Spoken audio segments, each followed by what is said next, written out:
Pada letak geografis peradaban Cina kuno, dimulai dari Sungai Kuning yang bersumber di daerah pegunungan Quenlu.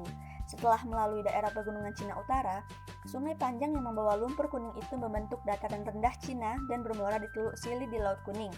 Sedangkan di dataran tinggi sebelah kanan, mengalir sungai Yang Sekiang yang berhulu di pegunungan Quenlu dan bermuara di Laut Cina.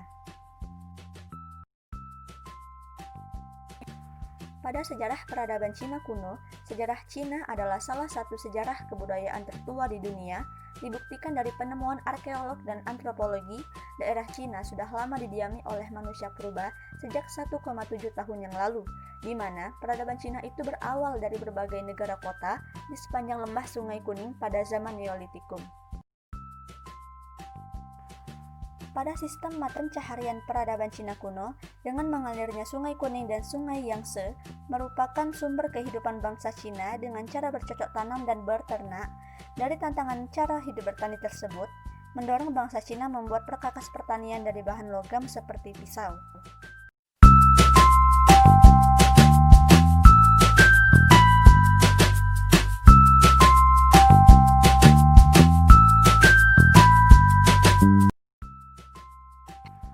Yang pertama, Chou Barat. Pada awalnya orang Chou ini bertempat tinggal di lembah Sungai Wei yang terletak di daerah antara Shanxi dan Gansu. Mereka berimigrasi dan kemudian menetap di lembah Sungai Chouyuan. Disebut orang Yin karena mereka bercampur dengan suku-suku lain. Perkembangan selanjutnya mereka menjadi kuat ketika dipimpin oleh Wu Wang. Karena kekuatan itulah mereka disebut penguasa daerah barat.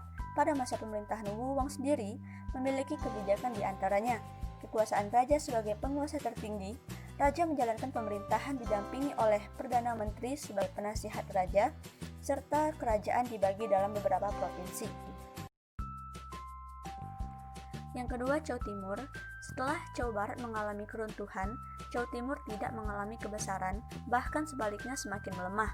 Chou Timur terjadi perubahan dalam kehidupan masyarakat, seperti meningkatnya kedudukan para pedagang dan naiknya kedudukan penguasa daerah, sedangkan di lain pihak merosotnya kekuasaan pemerintahan pusat.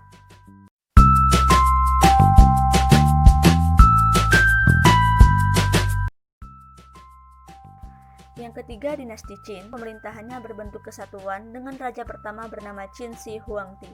Untuk membendung serangan bangsa luar dari utara, dinasti ini membangun tembok besar Cina.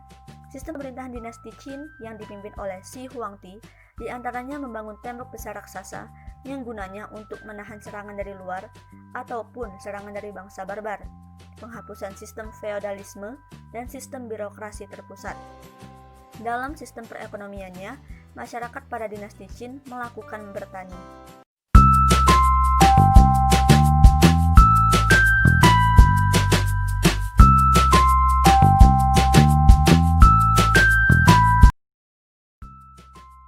Yang keempat, dinasti Han. Terbagi menjadi dinasti Han Barat dan Han Timur. Han Barat dimulai tahun 206 sebelum Masehi sampai dengan 8 Masehi. Han Gaozu adalah kaisar pertama dinasti Han.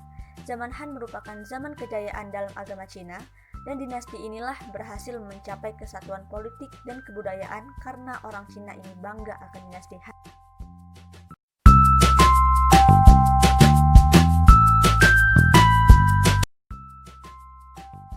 Kemudian yang kelima, dinasti Tang. Dinasti Tang ini didirikan oleh Li Yuan, tetapi pendiri sebenarnya kerajaan ini adalah Li Shihmin. Masa dinasti Tang merupakan masa gemilang dalam sejarah Cina. Di zaman ini diadakan sistem ketentaraan, juga di zaman ini banyak disusun peraturan perundang-undangan. Pada masa dinasti Tang, perdagangan melalui jalur sutra berkembang pesat, barang impor diproduksi oleh banyak industri dalam negeri maupun luar negeri.